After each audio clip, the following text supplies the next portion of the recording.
half of the kids in this audience, if you guys get a job, will get a job that doesn't require a college degree. Not that it requires something different than you studied. It doesn't require a college degree altogether, number one. Number two, I don't think we've properly grappled with how many of the jobs you guys think are going to exist that won't because of artificial intelligence. There will be massive displacement of mid-level management. And I actually think engineering is still going to be around because I think hardware we haven't yet thought through. We've had software revolution in the last 20 years and not a hardware revolution. Okay. So I think the future will actually belong to the engineers, so you guys are in the right thing. Okay, because we need far more engineering minds that are actually able to put things together and how they work. Right.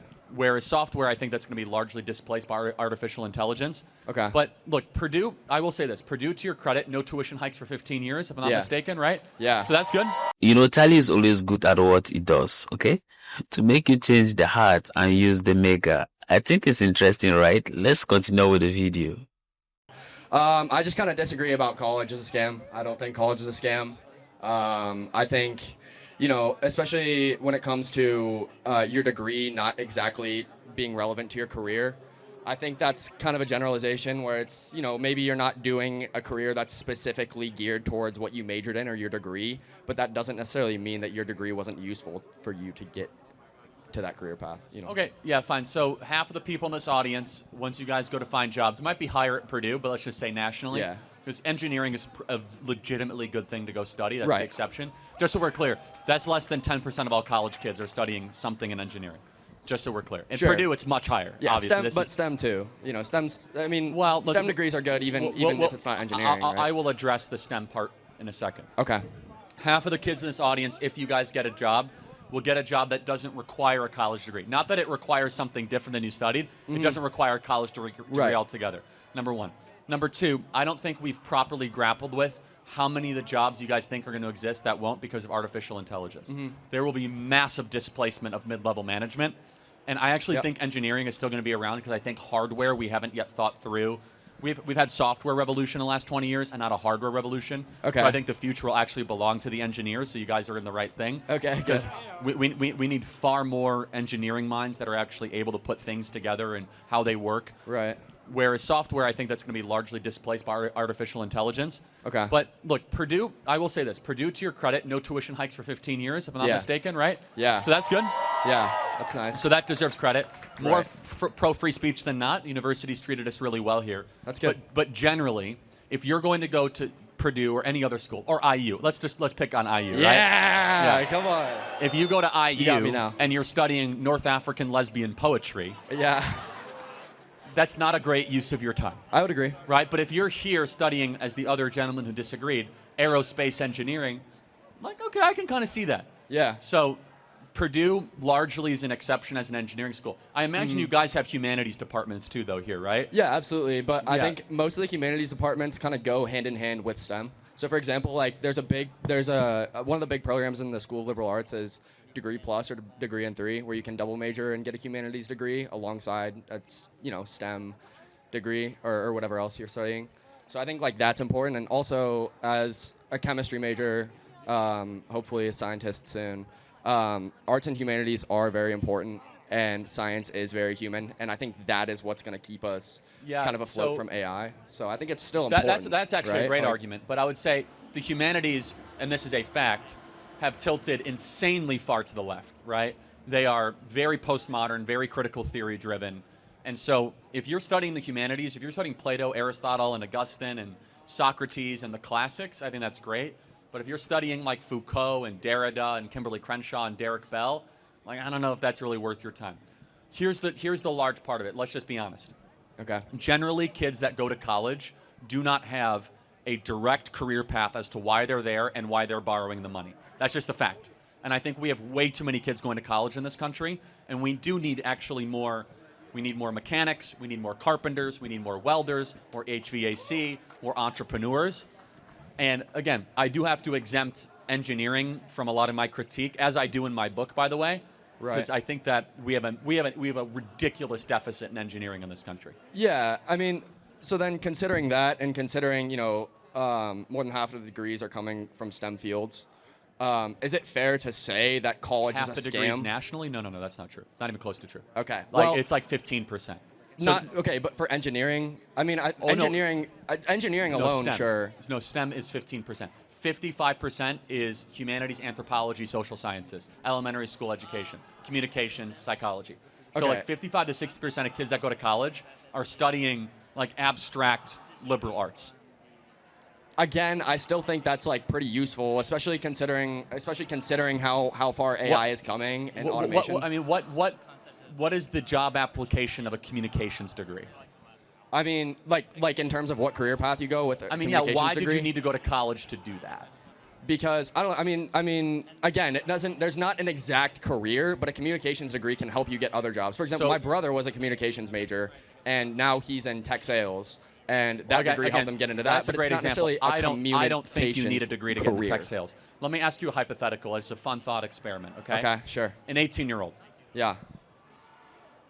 Let's say after 4 years, actually, let me ask this differently. You're hiring somebody as an employer. Yeah. What is more attractive to you as an employer? A 22-year-old that went to IU, boo, and studied communication. Well, of course not. Of course exactly. it's IU, right? Yeah, studied communications for 4 years. Yeah. Or a 22-year-old that has traveled the world, speaks 2 languages, and started his own business by the age of 22. As an employer, what is more interesting to you? Well, why can't you have both? Well, They're not mutually Oh exclusive, no, they are. right? I mean, let's be clear. I bet a lot of you guys are not traveling the world right now. I think some of us are. Traveling the world while you're at Purdue? Yeah, absolutely. Really? I mean, You have a lot of money, man. It's the same as a semester at Purdue. To do a summer abroad or a spring break or No, I'm not talking about summer abroad. I'm or talking semester, about yeah. I'm talking about like actually traveling the world, like being not just like going to school. I'm talking about traveling like to 50 different countries. Like, just so we are clear, I know that's not true. Only like 70%, like 30% of American kids have passports. So, like, I know that's not true. But just because I'm going to college doesn't mean I can't travel the world. And just because I'm traveling the world doesn't mean I can't go to college. I think it's kind of a fallacy that it's just like either you're traveling the world and starting a business or you're going to college. You think you could start a business while you're in college, like a really good, durable business? Maybe not while you're in college, but Okay, you could that's do the it. point. You Well, could do it that's what- after or before you're in college. Like Well, it's- but actually, that's another important point. Going to college weakens entrepreneurship. People are far less likely to start businesses after they go to college. They have debt, they have this largely meaningless degree, and that's the final contention. And college is about credentialing more than anything else. It's like, do you have the piece of paper? Have you checked the box? Yeah. I think we're gravitating away from that. And don't take my word for it. Employers of major companies are saying they're less and less impressed with the job applicants that they're getting. So I got to ask you, is the hat a troll or are you really a white dude for Harris? Well, I mean, I'm not as informed as I should be. So, like, I didn't have a very strong opinion during the election, but I had a lot of friends that were for Trump, and we had, like, an election watch party. So I thought it'd just kind of be funny to play the other side a little bit. I fully and support a good troll. So. Yeah, it's just. And I'll it's all in good sign your fun. hat I on that. appreciate it. So- Thank you. I appreciate it. I'm going to say she lost on the hat, okay? Okay, So- that's fine. I'll Yes. accept that. I'll take it. All right, there we go. Do you mind if I ask you one more question? Yeah, really quick. And I've heard a lot of people have been asking you about MJ versus LeBron. So if you prefer not to talk about it, that's fine. But do you mind humoring? Oh. Yeah, do you mind him humoring me on you. MJ versus LeBron? I mean, Okay. it's not even a question, right? I mean, it's an insult to MJ. It really should be MJ versus Kobe, is what it should be. Ooh, wow, hot take. Hot take. It's not even a hot Wow. take. So there's only one player ever that was NBA Finals MVP, MVP of the league, leading scorer, defensive MVP, and also has never lost an NBA Final. That guy's name is Michael Jordan. Do you know LeBron James? LeBron James Okay. is 0 for 14 in game-winning shots in the NBA Finals of the playoffs. The GOAT, Michael Jordan, hit 50% of his game-winning shots in all 6 of his NBA Final wins and never lost a single NBA So then, Final. why is Bill Russell not the GOAT then? Because he went to 12 finals, won 11. Because that's right? not the only signifier of greatness. The greatness can be measured in not just statistically, of Yeah. which is one of the measurements, but also what you did to the league. Here's a very simple question. When Sure. you go to downtown Chicago, are the kids wearing Jordans or are they wearing LeBrons? Well, Jordan played in Chicago. Of course they're wearing Jordans. All right, What about Cleveland? How about like this? if you go to, when you go to Ohio, Cleveland, they're wearing Jordans, man. if you go to LA, They're still wearing Jordans. okay, but the thing is, like, LeBron has had a lot more of an impact on the culture there. Just because they don't wear Well, his shoes, hold on. like, Again, this is very hard for me as a 30-year-old, 31-year-old to communicate because Okay. of the cultural impact of MJ and what he did. When was the NBA more popular, the 1990s or now? I think it's pretty comparable. It's not even close. I think it's actually statistically it's down 30%. Okay, I think this is it's pretty difficult for us to debate on the topic of culture. So can we just stick to the numbers? No, I'm saying the numbers of the way? game. I'm saying LeBron made the game worse. Less people watch it. Less people are interested. MJ made the game so much more entertaining. It was more popular. They sold out more stadiums. MJ made the NBA a cultural phenomenon. LeBron has made the NBA a cultural joke. I don't know if I would attribute both of those things to MJ and LeBron. Hold on, you're the face of the league, though. Hold on, you got to be able to own the success and own the downfalls. MJ was the face of the NBA. LeBron is the face of the NBA. And the NBA has slipped in every objective measurement of popularity and attendance. And you can't force me to watch an NBA game. It's a joke. No one takes it seriously. I like the NBA. You like the NBA? Yeah, well, I'm a Nuggets fan, so Nikola Jokic, Okay, That's another topic, MVP. Yeah, again, I don't find it fun to watch a bunch of guys like in a glorified three-point contest. Like, that's basically what the NBA has become. I disagree. I think it's pretty sick. But anyway, back to your point. Right, I'm trying to remember. There was another point that you brought up earlier that I wanted to talk about. It's not just statistics though. It's that how do you perform in clutch? Okay. LeBron James has lost more finals than he has won. LeBron James has never, ever, ever in his career hit a game-winning shot in the NBA Finals or the playoffs. Okay, let's go back to impact. Actually, there's one I could think of. Let's go back to impact. So a lot of the praise going to MJ is about how he made his teammates better and his team better. And I'll wrap up, guys. Don't worry. But the year MJ left to go play baseball, that same year, the Bulls were pretty much just as good without him. Did they win the NBA Finals? No. I think their regular season record was just as good. Doesn't matter. I think it does. After LeBron left the Cavaliers, they didn't get out of the Eastern Conference Finals. After LeBron left the Cavs, they were significantly worse. The difference in regular season record. They also traded Kyrie Irving though, didn't they? No, that was the second time he was on the Cavs. Okay. The first time LeBron was on the Cavs, it was like he put the team on his shoulders. Sorry, pardon my language. It's all good. Look, I mean, it's the real debate of whether or not is LeBron a top 5 NBA player? Maybe top 5. Wow. Yeah. That is a hot take. For you guys that didn't live through the 90s, LeBron is such a buster, it's hard to watch. Okay, but he invented the flop. He's the largest complainer, the most left-wing political activist. I know that you don't care about. And I don't agree with any of those things either. He's leaving the league in a worse place. MJ is leaving the league in a better place. All I have to say is MJ doesn't have enough fingers for all the NBA final rings that he has to wear. LeBron James doesn't either. LeBron James does not have enough fingers to fit all the NBA finals that he lost. Thank you for your time. I appreciate it. All right, Thank you. Can I get a hat? Can I match a hat? Yeah. Thank you.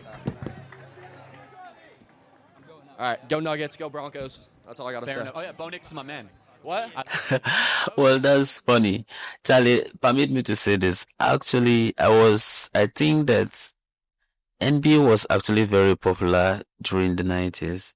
And even me, I think that I was actually having an MJ jersey. But let's go back to the topic of discourse, about colleges, being a scam.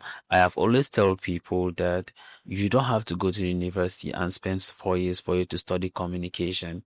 You don't have to go to the university and spend 4 years in order for you to learn marketing. You don't need 4 years, for you to learn accounting. And then people will say that maybe probably because I'm an engineer, so that's why I am saying whatever I am saying. That's how, people. But to me, I have always felt that, it was unnecessary. There are things that you can still learn after some few months. You can be able to learn sales. You can be able to learn communication. You can be able to learn, some principles when it comes to marketing and all those things. You don't necessarily have to spend 4 years. You don't necessarily have to spend a lot of money in order for you to do that. But nevertheless, it's well. Okay, we all communicate here, right? It doesn't mean that because you have degree in it, you understand. But anyway, that's topic of another day. That's why we are saying that people don't have to borrow money in order for them to study some of these programs, because when you look at it, you could even end up, graduating and you may not get job, especially in those fields.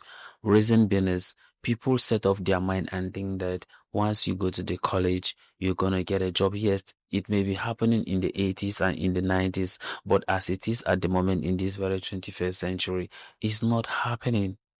You understand? You have to do something extra.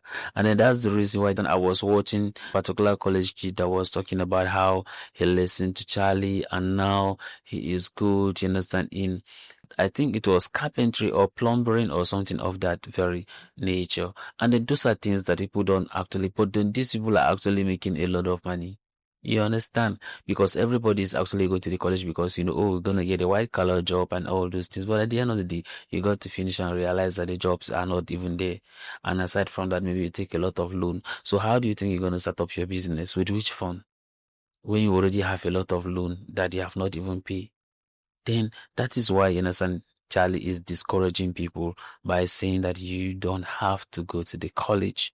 It's not that he is saying that don't go to college, but he is saying that when you go to college, at least go to relevant courses, go to study some kind of programs, you understand, that will help you understand you later, and not some of these things, because as you are even seeing how AI is taking over a lot of sectors. Okay, so what do you think, you understand, will happen to some of these people who actually depend more, you understand, on their jobs in order for them to have income to take care of themselves and family? What happens when maybe probably those organizations start implementing AI in doing some of their work? What do you think will not happen to them?